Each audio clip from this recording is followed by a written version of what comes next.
Our story, Part 27, A Pallet of Chicken. The COVID years were hard for everyone.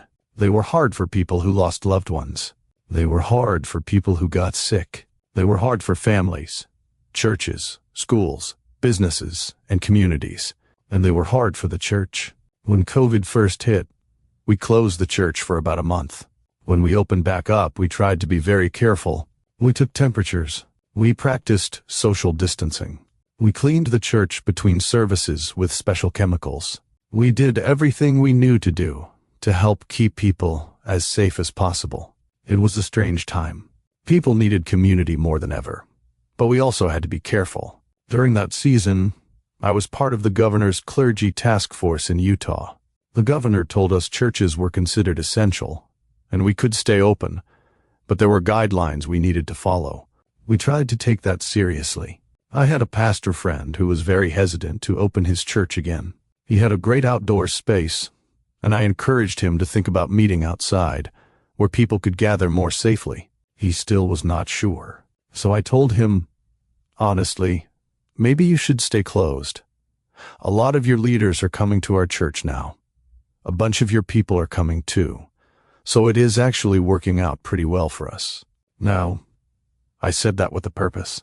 I was trying to give him a little push, and it worked. I told him that on a Friday, and by Sunday he was meeting outside, socially distanced, doing everything he could to keep people safe.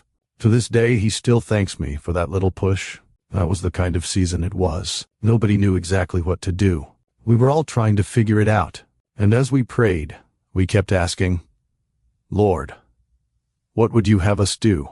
We wanted to help people, but at first, we were not sure how. Then one day, a friend of mine who worked with a homeless rescue mission called Alison, he said they had a pallet of frozen chicken and asked if we could do anything with it. Alison called me and said, "Can we use a pallet of chicken?" I said, "Absolutely." Then I started making phone calls. I called other pastors to see if they knew people who needed food. Then I went over with my truck and picked up the chicken. Before long, I had a truck full of frozen chicken and no great master plan. So I started giving it away. If I saw someone or talked to someone, I would ask, "Are you vegan or vegetarian?" If they said no, I said, "Good, I have chicken for you." That may not sound like a highly organized ministry strategy, but it worked. We found people who were shut in because of COVID, and we brought them food. We gave chicken to anyone we could find who needed it. But after all of that, we still had an ice chest full of chicken. So I thought, God has blessed us with a thrift store. Let's use it. I will tell the thrift store story another time. But for now, we decided to let people know that we were going to do a Bible study at the thrift store and give away free chicken afterward. We moved clothes out of part of the clothing area and set up about 50 chairs. I thought maybe 20 or 30 people would come. They did not. The place filled up. People came, and yes, they were thankful for the chicken. But what surprised us was that many of them seemed even more hungry for the Bible study. They wanted community. They wanted hope. They wanted to be with people. So we knew right away that we needed to move it outside. The next time we got permission from the landowner and moved everything into the parking lot. We set up chairs outside. We created a place for worship. I taught the Bible, and people started coming.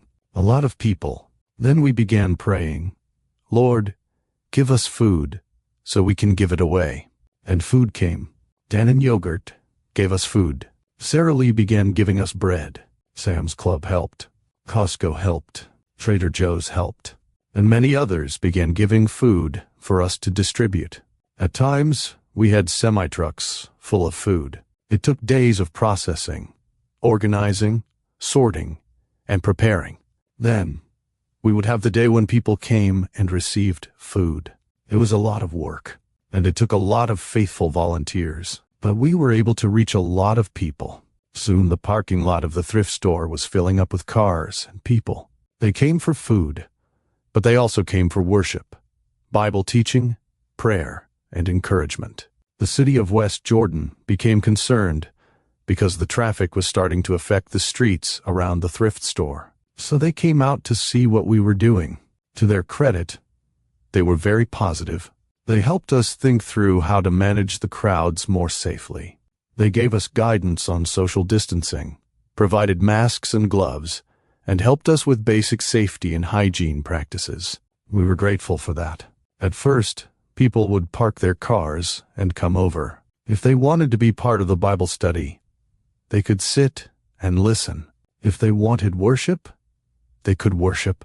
Then we would fill shopping carts with food and bring the food to their cars. And while we were bringing the food, we would tell them about Jesus. We would tell them there was a God who loved them. We would ask if we could pray for them. We would let them know we were there to help if we could. God moved in beautiful ways. I remember one young woman who came during that season. She was in her early 20s, and she was crying. I went over to talk with her and asked what was going on. She was scared. She was living with her grandparents nearby, and had snuck out to come hear the Bible teaching. She was afraid of what was happening in the world. I told her God was in control. I told her Jesus loved her. I tried to comfort her. Then I gave her a hug. As I hugged her, I realized she was burning hot. I asked, "Are you okay?" She said, "No, I am really sick. I think I have COVID." And I had just hugged her. That was COVID ministry. It was messy. It was risky. It was confusing. And it was real. I did have COVID 3 times, but the Lord protected me from getting severely sick. I also had friends who passed away from COVID, so I do not tell this lightly. It was serious. It was painful. It was hard. But people were desperate for connection. They wanted a friendly face. They wanted prayer. They wanted someone to tell them they were not alone. The ministry grew so quickly that we eventually moved it from the thrift store parking lot to the church property. We had a larger parking lot there and could create a safer drive-through system. Cars came through by the hundreds. As people pulled up, volunteers would greet them, ask if we could pray, give them food, and tell them about Jesus. No matter what they believed, no matter where they came from, no matter their background, we were there to love them. Over time, that little beginning became Utah Food for Families. It grew into one of the largest food distributions in the state of Utah, and it is still going today. Every Thursday, people receive food, prayer, and the hope of the gospel. And it all started with a simple pallet of chicken. A pallet of chicken became an ice chest of chicken. An ice chest of chicken became a Bible study.